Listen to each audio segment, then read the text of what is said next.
Sejam bem-vindos às nossas reuniões semanais do Cine. Hoje, meu nome é Ivo Dantas, para quem não me conhece. Hoje a gente vai fazer uma pequena palestra, mais uma discussão a respeito do capítulo 25 do Evangelho segundo o Espiritismo, cujo tema é Buscar e Achareis. Antes disso, a gente vai fazer uma pequena prece de abertura, para a gente acalmar os nossos espíritos e nossas mentes e, fechando os olhos, inspirando profundamente, vamos então nos conectar com os nossos amigos de plano espiritual, aqueles que vieram aqui conosco para trabalhar, para aprender e para compartilhar, nos ensinando um pouco do seu conhecimento. Vamos agradecer a espiritualidade amiga que preparou esse ambiente, deixando adequadamente purificado e organizado, protegido, para que a gente possa fazer o nosso trabalho de hoje em paz e em harmonia. Vamos então pedir assim a permissão ao nosso Mestre Jesus e à espiritualidade amiga para começar os trabalhos da nossa palestra de hoje. Que assim seja, graças a Deus. Então, buscar e achareis é dividido em três tópicos. O primeiro tópico é ajuda-te a ti mesmo, que o céu te ajudará. A gente já viu essa frase de alguma maneira diferente, tipo, trabalha que te ajudarei, né? Tem outras passagens na Bíblia, mas a gente vai focar aqui na passagem de São Mateus, né? Que tem três passagens aqui, a gente vai discutir um pouco a respeito dela. A primeira diz o seguinte: pedi e vos dará, buscai e achareis, batei à porta e se vos abrirá. Portanto, quem pede, recebe, e quem procura, acha. E aquele que bata à porta, abrir-se-á. Qual homem dentre vós que dá uma pedra ao filho que lhe pede pão? Ora, se sendo maus como sois, sabeis dar boas coisas aos vossos filhos, não é lógico que vosso Pai dê os bens verdadeiros a quem lhe pedir? A gente tem essa percepção que a maioria das pessoas tem, que quando a gente pede, quando a gente ora, pedindo ao nosso anjo da guarda, ao nosso espírito guia, e mais acima a Jesus ou a Deus, a gente sempre recebe alguma coisa em troca, em algum benefício, alguma orientação. Daí, o livro, a respeito desse texto de São Mateus, no livro o Evangelho fala: do ponto de vista terreno, a máxima, buscar e achareis, é análoga à outra. Ajuda-te a ti mesmo, que o céu te ajudará. E isso tem a ver com o quê? Com a lei do trabalho. Ou seja, se a gente ficar, se a gente se reprimir, se a gente se fechar, se a gente não se abrir para as oportunidades que a vida nos oferece, a gente não vai conseguir progredir. Nesse ponto, quando eu li isso aqui, eu me lembrei de uma reportagem que eu vi a respeito de uma pessoa que escreveu sobre depressão. E ela disse o seguinte, no livro dela diz o seguinte, que a primeira coisa que a pessoa precisa fazer quando se sente deprimida é exatamente sair de casa, sair de onde ela estiver. Porque quanto mais ela fica fechada, maior a depressão, mais ela está se fechando dentro dela mesma, e a depressão vai consumir ou vai aumentar em intensidade. Então, primeira recomendação é sair da zona de onde você está, o que a gente costuma dizer assim, muda o pensamento, muda a vibração, dentro do conceito espírita. E essa mudança é o que promove a nossa mudança interna. né? A nossa mudança do estado de espírito ou estado de consciência que a gente se encontra. Isso é fundamental. Quando eu aprendi isso, para mim fez o maior sentido, e eu sempre utilizo e ajudo as pessoas que estão assim, nessa condição, dizendo assim, não digo que elas façam, mas eu convido elas a fazer alguma coisa. Vamos fazer a comida juntos, ou vamos cuidar das plantas no jardim, ou vamos fazer alguma coisa, vamos sair desse pensamento. Eu acredito que você já deve ter percebido que isso funciona mesmo, né? Então, a lei do trabalho, que está diretamente associada à lei do progresso, né? É uma coisa que uma das leis fundamentais, né? Das leis morais que o Espiritismo mostra para a gente é exatamente isso. É o que ajuda a gente a progredir, né? Através do trabalho a gente progride.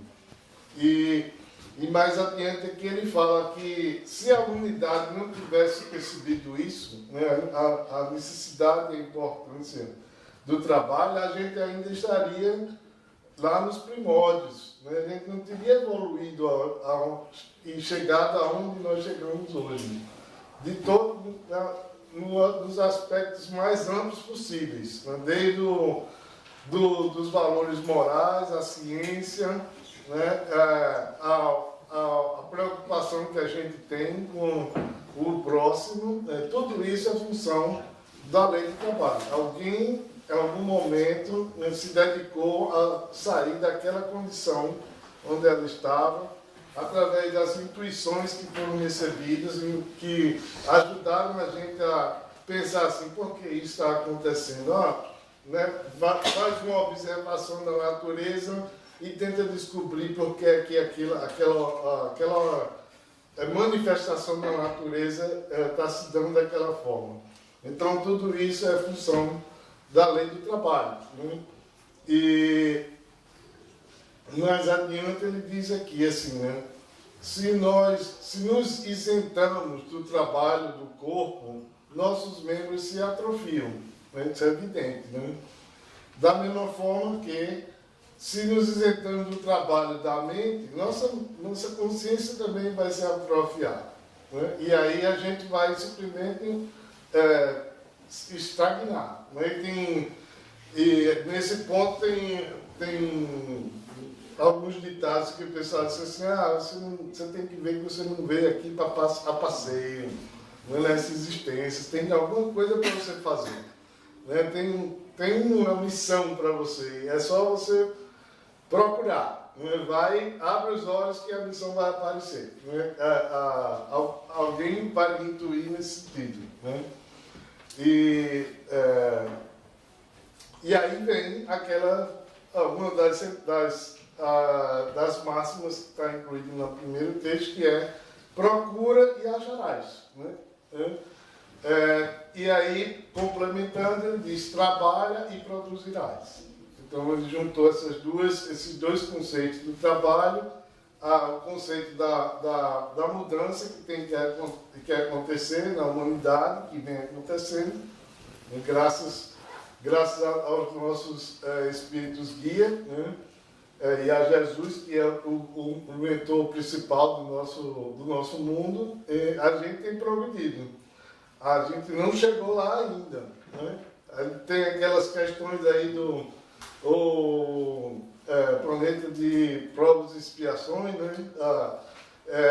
O planeta de regeneração, essas mudanças planetárias, né? Tudo que a gente ouve falar e a gente percebe também. Então, isso tudo está acontecendo, é um processo que está acontecendo e vai continuar acontecendo por um tempo ainda, né?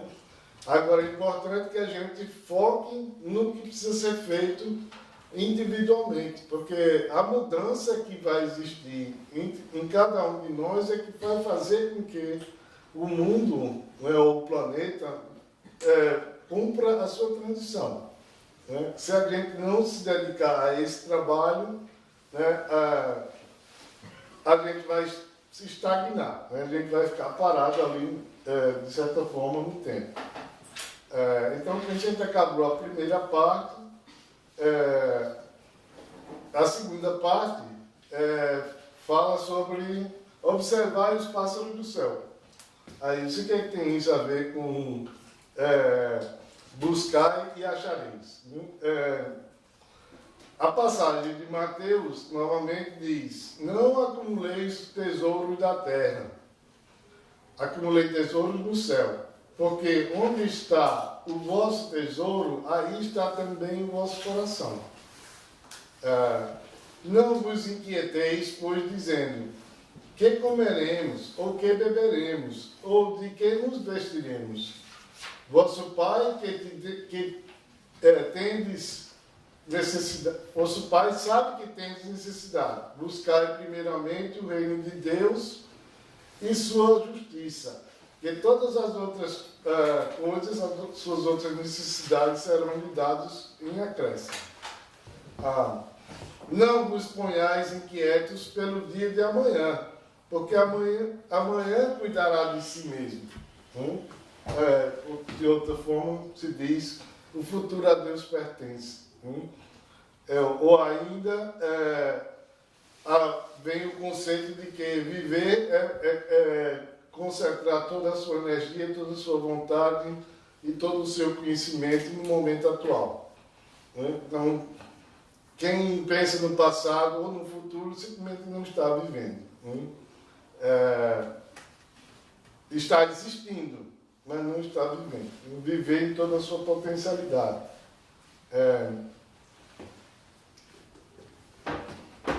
Então, dentro dessa ideia aqui, do observar os pássaros, ele diz assim: interpretadas a letra, ou a palavra, né? Essas palavras seriam a negação à previdência.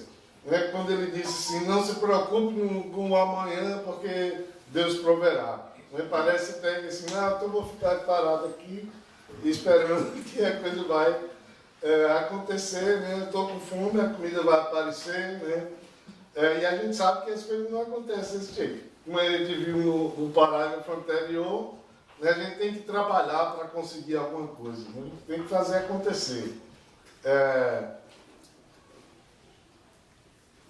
Deus criou o homem sem veste e sem abrigo, mas deu-lhe a inteligência para fazer tudo. Então, tudo que a gente vê e que a gente percebe, né, que a gente sente nesse mundo, foi criado por nós. Né? Já tem outros livros espiritualistas que falam que nós somos co-criadores, né? Que existe Deus dentro de nós e que com esse poder nós podemos criar.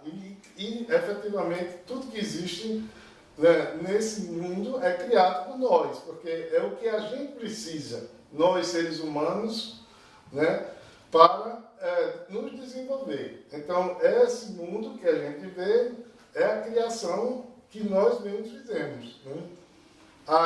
Então, o mundo de regeneração também vai ser criado por nós? Vai. Mas a gente vai ter que chegar, vai ter que evoluir ao ponto de que a gente consiga entender como aquele mundo é e o que a gente precisa para existir naquele mundo. E aí vai ser tudo, não só os elementos materiais e imateriais daquele mundo, mas também os nossos elementos morais, que têm que ser desenvolvidos para que a gente consiga entender o que é que precisa para chegar lá.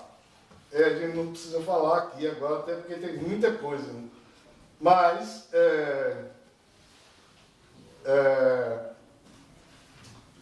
seguindo aqui adiante, ele diz: essas necessidades que Deus nos proverá, elas dependem elas são específicas de cada um de nós. Né?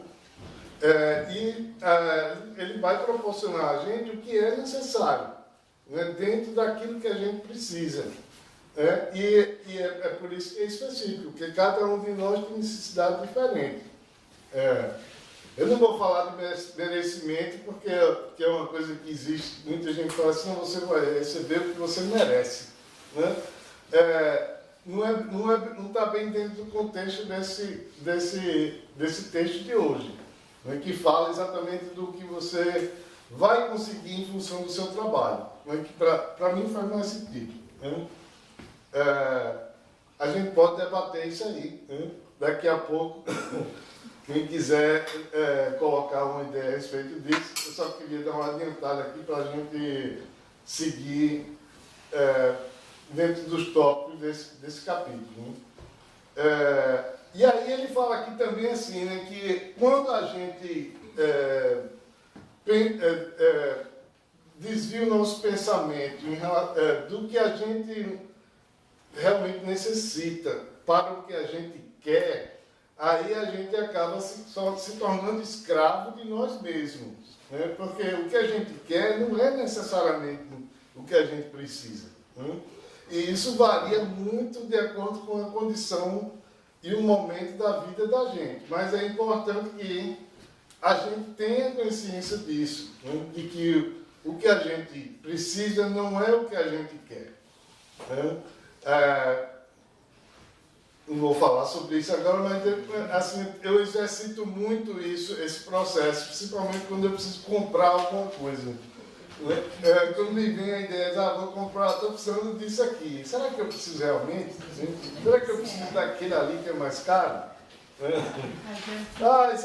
Esse aqui me satisfaz, esse aqui cumpre a necessidade para que eu preciso. Então, é um exercício que eu faço que eu acho interessante. Procuro divulgar isso com as pessoas, não necessariamente dizendo assim, não, você não precisa disso, né? Mas questionando assim, ou estimulando a curiosidade da pessoa. Né? Mas essa condição da humanidade de pensar mais no que quer ou em relação ao que precisa, é um elemento que causa muito problema na vida da gente. Tem escravidão, a gente se escraviza nós mesmos dentro daquelas ideias. Muita gente entra em depressão porque se foca tanto no que quer e não no que precisa e acaba entrando em conflito, né? Criando aquele conflito. E aí tem o outro elemento aqui, que é muito interessante, ele diz assim, quando se questiona, por exemplo, a respeito das potencialidades desse mundo onde a gente vive. Assim, será que esse mundo ele é capaz de suprir todas as necessidades, né, físicas que a gente tem? Aí ele fala assim, a Terra produzirá, isso foi do capítulo 21 do Evangelho, no passado. A Terra produzirá o suficiente para alimentar a todos os seus habitantes, quando os homens souberem administrar, segundo as leis da justiça, da caridade e do amor ao próximo, os bens que ela dá. E a gente pode parar um pouquinho agora e pensar assim, por isso que eu marquei isso aqui, porque foi uma coisa que me chamou muita atenção. A gente pensa assim, existem 10 mil crianças morrendo de fome na África todo dia. Né? A África é um continente que, em sua maioria, tem um clima tropical, tem condição de produzir uma quantidade enorme de recursos, né, de alimento. E como é que tem gente lá morrendo de fome? Criança. Né? Eu vejo a África como sendo a última fronteira da humanidade, né? Porque em volta no mundo já existe um desenvolvimento de uma maneira que as pessoas têm uma certa consciência disso aí. Né? Assim, tem lá o conflito lá da Ucrânia, quando começou, uma das coisas, a primeira coisa que o pessoal apertou o botão foi, não, vai faltar trigo, porque a Ucrânia é um dos maiores produtores de trigo do mundo. Né? Vai faltar trigo para fazer pão no mundo afora. Então a gente tem que criar uma solução para isso aí. Aí arrumaram um jeito lá da Ucrânia escoar a produção de trigo. Né? E aí vai. Mas ninguém fala, por exemplo, tem uma fome, está tendo um impacto climático terrível na África. Eu não lembro agora do nome do país, mas ali bem abaixo do que chama Subsaara, né, que é ao sul do deserto, e que, em função dessa mudança climática que a gente vem passando, assim, os países daquela região ali estão simplesmente completamente detonados com os recursos minerais, não minerais, e a agricultura que eles mantêm.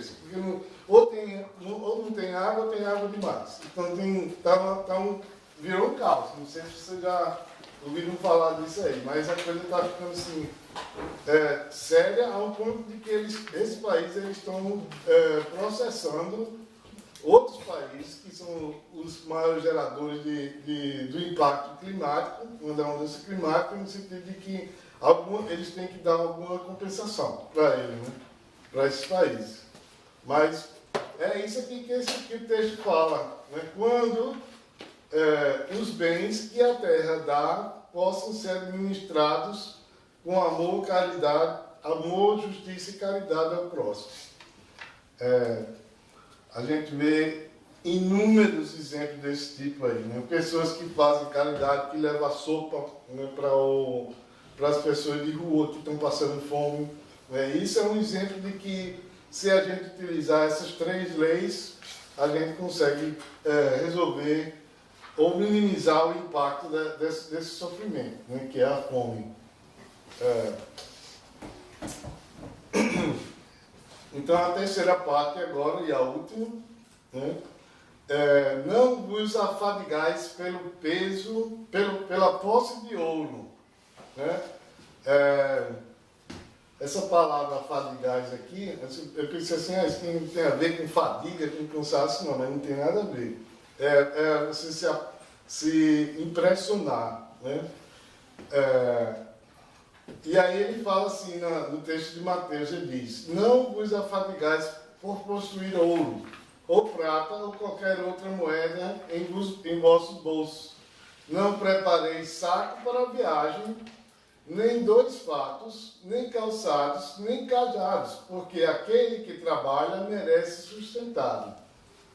Ao entrardes em qualquer cidade ou aldeia, procurei saber quem é digno de vos hospedar, e ficai na sua casa até que partais de novo. Entrando na casa, saudai a pessoa dessa maneira, que a paz seja nessa casa. Se a casa for digna disso, a vossa paz virá sobre ela. Se não for, a vossa paz voltará para vós. Quando alguém não vos queira receber, nem escutar, sacudi a poeira dos seus pés ao sairdes dessa casa ou da cidade.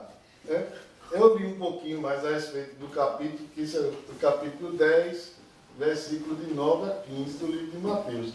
Aí eu li um pouco mais a respeito disso, e essa passagem aí, Jesus falou para os seus discípulos, né, quando ele disse: vai e pregai a minha palavra. E aí ele falou, deu esses conselhos para ele, assim, olha, não precisa se preocupar com... Porque todos eles eram pobres, os apóstolos, né? Não tinham bens, não tinham ouro. Né? E ele disse, não se preocupem, as coisas vão se resolver, Deus proverá. Né? E a missão deles era divulgar a palavra, o amor, né, do nosso Pai comum, né? E todos os conceitos que